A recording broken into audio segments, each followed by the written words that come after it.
Hello and welcome to another X-Ray.Tech tutorial. Today we're going to be super quick. We're going into Airtable and we're going to talk about how Airtable views and sorting and filtering and grouping all relate to triggers inside of Zapier.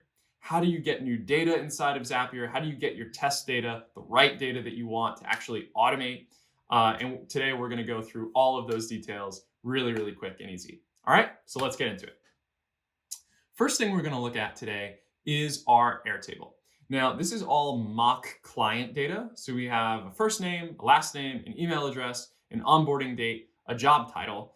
And we're not going to worry about this field here. This will be a different tutorial. So let's look at this data here and a couple of the views that I've created on the side. So the first topic that we're going to talk about is groups. So here we actually have all of the same data that we have. I'm just going to expand all of these. Between all and group all is all of the identical data, except in this case, we are just grouping around the job title. So if you want to look at a glance, how many people do I have in this group or that group? Airtable makes it really easy with a single select field in this case. So we have all the job titles of everyone inside of our mock client data. And we have all these different job titles that we can sort from in a simple single select list. And just to take one more step back, if you're not familiar with Airtable, or if you're currently using Google Sheets, there's a really big difference between Google Sheets and Airtable in one critical aspect, and that is these columns. So all of these columns, first name, last name, email, onboarding, etc., have IDs. So when you go into Airtable, those fields, those columns, have IDs. So if I rearrange them, if I, for whatever reason, want to put last name first and first name second, that's not going to break any of my automations. But if you did that in Google Sheets, you'd be in trouble. So let's get back to this in here. So looking at Airtable, right, we have all, then we have our all grouped. Now we have onboarding dates. So this example is these are the only two people that have onboarding dates within 1 week of today. And that's where this filtering comes in. So maybe I want to do first name where the first name contains Matt. Then again, I have two people here whose first name contains Matt. So you can see that I'm filtering this data down to just 2 items. Last thing, I'm filtering this data again specifically around job title. So I only want to see people who are VP accounting.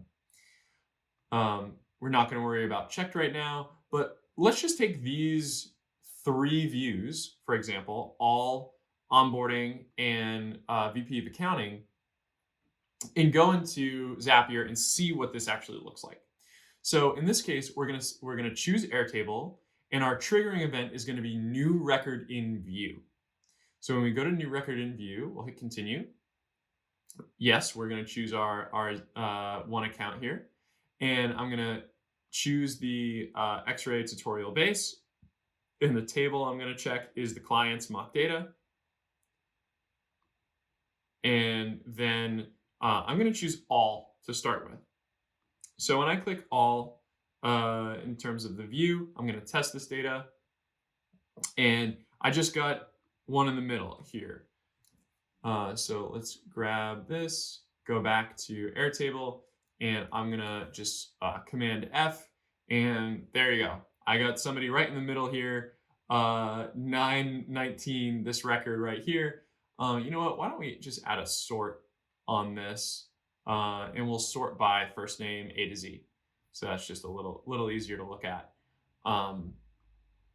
right there. But let's say, you know what, I actually want to grab data from the onboarding date. I am really interested in this case, Maddie right here. So let's go back to the setting up the trigger. And for this view, we're going to choose that onboarding date view. So when I hit continue, I have to test this trigger again. So, and there he is. Maddie is right there. And I also have the A record, which is Matthew, the person right below. So I actually got both of these records inside of my test data, so that I can, automate things throughout the rest of my construction inside of Zapier with this specific data. And the last thing we'll do is the VP of accounting. Hey, let's use this view instead of the other view. All right, well, we'll go in here, we'll select the view, we'll grab the VP of accounting, we'll continue. You have to test the trigger again, and there we go. We have all of these people that are VP of accounting. So if you really want a specific record, let's just say there's some data that you have inside your Airtable that you really want to use for these other steps, the other actions inside of your Zap. The best way to do that is just to add another filter here and be really, really precise. So we can say, hey, if this first name contains, we can say Bonnie, boom, then I have that one record.